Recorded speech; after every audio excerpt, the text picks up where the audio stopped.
यो नखाउनु भएपछि म त्यसलाई छोड्दिनँ, पानी मुनि गए पनि छोड्दिनँ। त्यो मेरो बाउ नै किन नहोस्, त्यो मेरो पार्टीको मान्छे किन नहोस्, त्यो मेरो आफन्त किन नहोस्, चाहे त्यो मेरो लागि चुनावमा जिन्दाबाद भन्दै हिँडेको मान्छे को होस्, हुँदैन। भ्रष्टाचारी मुर्दाबाद फाल्न सक्नुपर्छ। रविले के गर्यो सुन्नुहोस्, के गर्यो रविले जनता चुस्ने तिमीहरू 21 जनालाई रोक्यो, 21 जनाबाट जोगायो देशलाई। 21 जना त घट्यो नि, आमालाई चुस्ने देशलाई चुस्ने 21 जना घटायो रविले।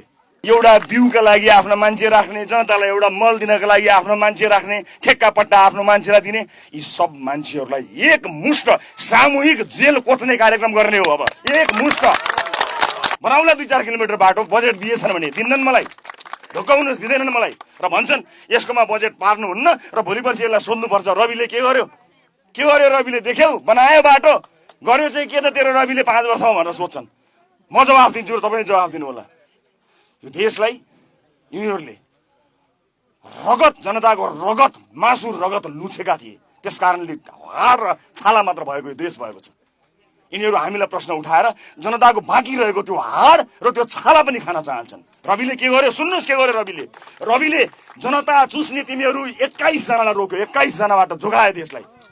21 जना त घट्यो नि, आमालाई चुस्ने देशलाई चुस्ने 21 जना घटायो रविले। मलाई मेरो मान्छेलाई जागिर दिनु छैन, राजदूत मेरो मान्छे बनाउनु छैन, बोर्डमा मेरो मान्छेलाई हाल्नु छैन, मैले ढुङ्गा गिटी बालुवा मेरा वरपरका मेरा सचिवालयका मेरा सल्लाहकार मेरा पिएलाई ढुङ्गा बाटी गिटी बालुवा ट्रायल सेन्टरमा जागिर खुवाएर त्यसलाई कमाउने बाटो बनाउनु, त्यसबाट कमिसन खानु छैन नि मलाई।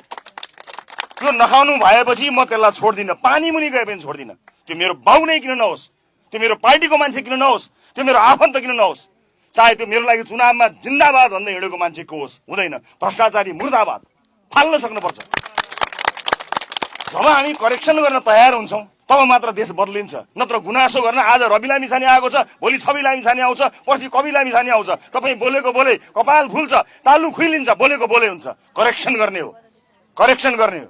जहाँबाट बिग्रिएको त्यहीँबाट बनाउने हो। मञ्च उल्टो थियो, सुल्टो बनायो, उल्टो देखियो होला नि अरूले हेर्दा, होइन? मञ्च उता छ, नेता यता बोलेको छ, उल्टो देखियो होला नि, होइन? उल्टो होइन, यही हो सुल्टो। करेक्सन यही हो। जनतालाई शीतल दुःख नेताले गर्ने हो, जनतालाई दुःख दिने होइन। आमा छातीमा हात राखेर भन्नुहोस् त, यतिका वर्ष कसलाई भोट हाल्नुभयो? कसलाई भोट हाल्नुभयो?